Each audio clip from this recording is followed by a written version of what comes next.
Katika historia ya Tanzania, mito haijawahi kuwa maji yanayotiririka tu. Kuna mito ambayo ni vyanzo vya uhai, lakini pia kuna mito ambayo imebeba vilio, siri na vifo. Kuna mito ni njia za ustaarabu, ni mipaka ya mataifa, ni chanzo cha vita, na wakati mwingine ni makaburi ya kimya kimya. Leo tunakupeleka katika safari ya kipekee, safari ya kupita kwenye mito mikubwa 8 ya Tanzania, tukiangalia ukubwa wake, tukifungua historia iliyofichwa na kugusa hatari ambazo wengi hawazijui. Karibu The Storyside.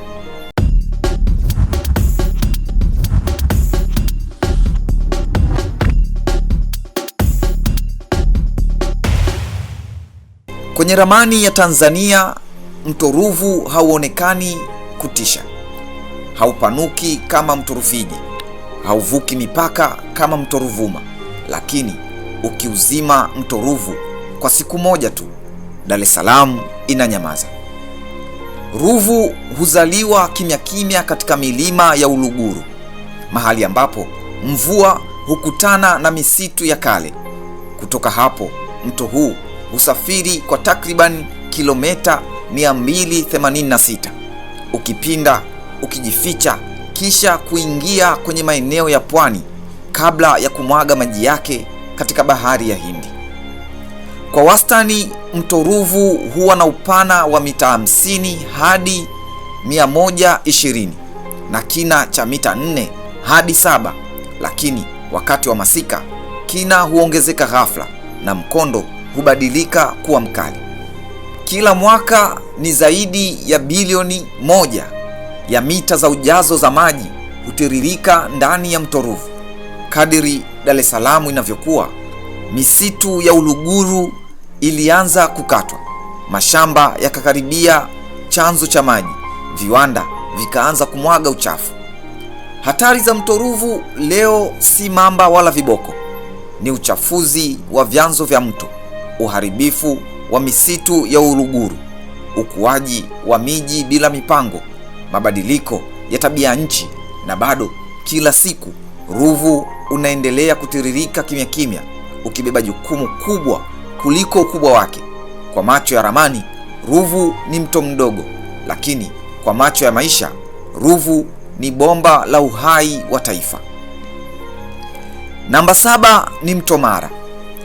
Mto Mara haujulikani kwa urefu wake wa takriban kilomita 395 pekee, wala kwa upana wake wa mita 50 hadi mita 150, au kina chake cha wastani wa mita 3 hadi 6, na kiasi cha maji kinachopita hapa ni takriban bilioni 1.3 za mita za ujazo kwa mwaka.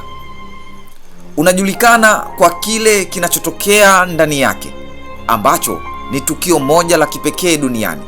Kila mwaka kati ya nyumbu milioni 1.5 hadi 2 wakifuatana na mamia ya maelfu ya pundamilia na swala hulazimika kuvuka mto Mara wakitafuta malisho mapya kati ya Serengeti ndani ya Tanzania na Masai Mara ndani ya Kenya.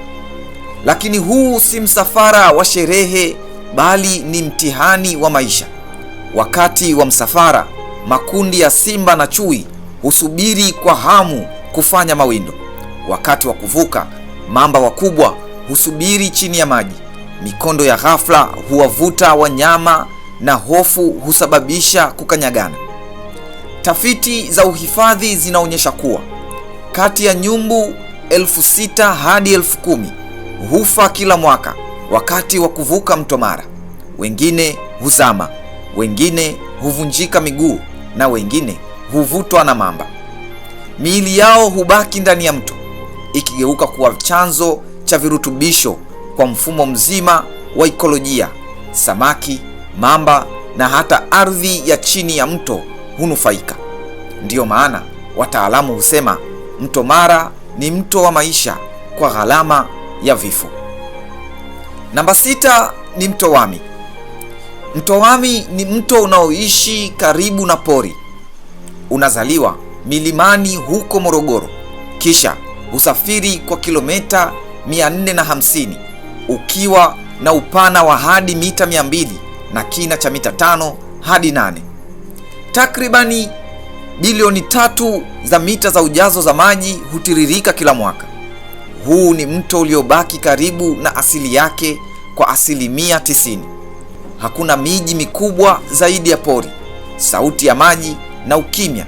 Mto Wami unapita karibu na Saadani National Park, mahali ambapo wanyama na binadamu wanakutana. Lakini hapa viboko na mamba hawapishani. Mafuriko ya ghafla hufanya mto Wami usiwe mto wa kubahatisha, na upotevu wa njia si jambo la kushangaza katika mto huu. Namba 5 ni mto Pangani. Mto Pangani huzaliwa pale theluji ya Kilimanjaro inapogeuka kumbukumbu ya maji. Kutoka Kilimanjaro, maji yanashuka taratibu yakigeuka kuwa Pangani, mto uliobeba baraka na migogoro. Kwa zaidi ya kilomita 500, mto huu husafiri hadi bahari ya Hindi ukiwa na upana wa mita 100 hadi 250 na kina cha mita 8 hadi 10, na kila mwaka zaidi ya bilioni 4 za mita za ujazo za maji hupita hapa. Zamani ulikuwa mto wa kilimo, lakini leo maji haya yamefungwa mabwawa ya umeme, na hapo ndipo migogoro kati ya maendeleo na maisha yalipoanzia.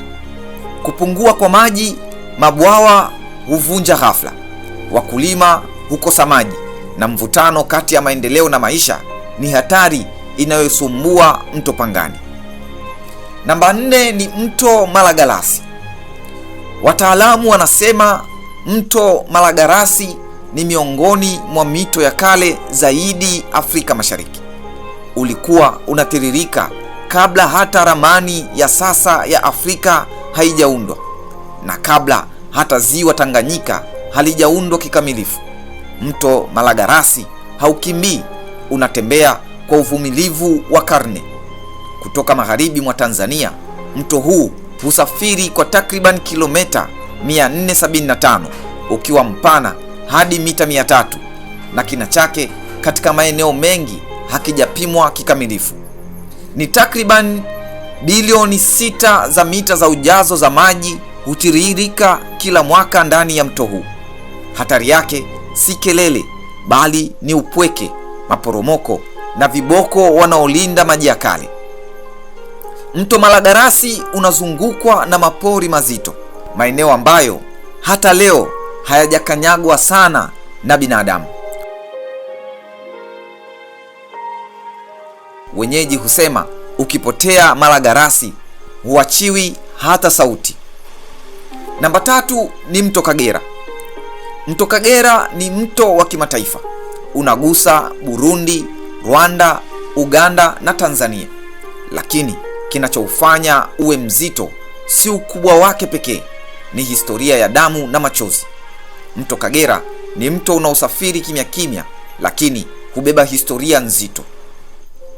Ukitoka milima ya Burundi na Rwanda, mto huu husafiri karibu kilomita 600, ukibaki na upana wa mita 100 hadi 300 na kina cha takribani mita 10. Kila mwaka ni zaidi ya bilioni 7 za mita za ujazo za maji huingia ziwa Victoria kupitia mto Kagera. Lakini si maji yote ni safi na ya kumbukumbu. Baada ya mauaji ya kimbari nchini Rwanda mwaka 1994, mto Kagera ulibeba miili, machozi na historia isiyopaswa kusaulika. Hatari yake leo ni tofauti: uchafuzi, mafuriko na mzigo wa historia. Namba 2 ni mto Ruvuma. Ruvuma si mto wa kawaida, ni mstari wa kisiasa, mpaka wa asili kati ya Tanzania na Msumbiji. Mto Ruvuma hauchimbi ardhi tu, bali unachora mipaka. Lakini kabla ya kuwa mpaka, ulikuwa njia ya kukimbia ukoloni, njia ya wapiganaji wa uhuru na njia ya siri za mapambano. Kutoka nyanda za juu za kusini, Mto Ruvuma husafiri kwa takriban kilomita 800, ukibaki kuwa mpana kwa mita 200 hadi 400, na kina chake kikifikia mita 15 maeneo ya chini, na kila mwaka karibu bilioni 25 za mita za ujazo za maji huteremka kuelekea bahari ya Hindi. Hapa ndipo wapiganaji wa uhuru walipita usiku. Hapa ndipo taifa lilitenganishwa na maji na siyo silaha. Lakini mto Ruvuma si mpole, mikondo yake ni mikali. Viboko na mamba wanamiliki maeneo yake na mafuriko huja bila onyo. Namba 1 ni mto Rufiji. Mto Rufiji si mto tu, bali ni mfumo wa maisha.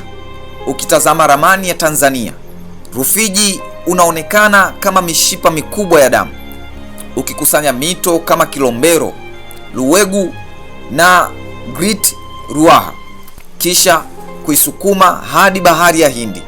Ukipanda juu angani, mto Rufiji unaonekana kama nyoka mkubwa aliyelala, lakini nyoka huyu si wa hofu, bali ni wa uzito. Mto Rufiji huzaliwa pale Great Ruaha, Kilombero na Luwegu zinapokutana. Kutoka hapo, mto huu husafiri kwa zaidi ya kilomita 600, ukitanuka hadi kufika zaidi ya mita 500 sehemu za chini, na baadhi ya maeneo yake yana kina kinachofika mita 20. Na kila mwaka ni zaidi ya bilioni 30 za mita za ujazo za maji hupita ndani ya mkondo huu. Ndiyo maana mto Rufiji hauitwi mkubwa kwa jina, bali kwa hesabu. Zamani maji haya yalibeba wafanyabiashara na wanajeshi. Leo yanabeba maisha ya wakulima, wavuvi na delta nzima inayopumua. Lakini pia inaleta umeme. Lakini maji mengi huja na gharama: mafuriko makubwa, mikondo inayobadilika ghafla, na mamba wakubwa wanaotawala ukimya wa maji. Mito hii 8 si mistari ya bluu kwenye ramani, ni historia inayoendelea kutiririka. Swali ni moja tu: tunaithamini au tunaingoja ituadhibu? Je, unafahamu nini kuhusu mito hii? Tuambie maoni yako kwenye comment. The Storyside tunakusimulia kila hadithi za Afrika na dunia kwa namna isiyosahaulika. Ni mahali ambapo tunafanya historia haiishi, bali inaishi kupitia simulizi zetu. Usisahau kusubscribe, kulike na kushare simulizi hii kwa wengine. Tuonane kwenye simulizi inayofuata hapa The Storyside.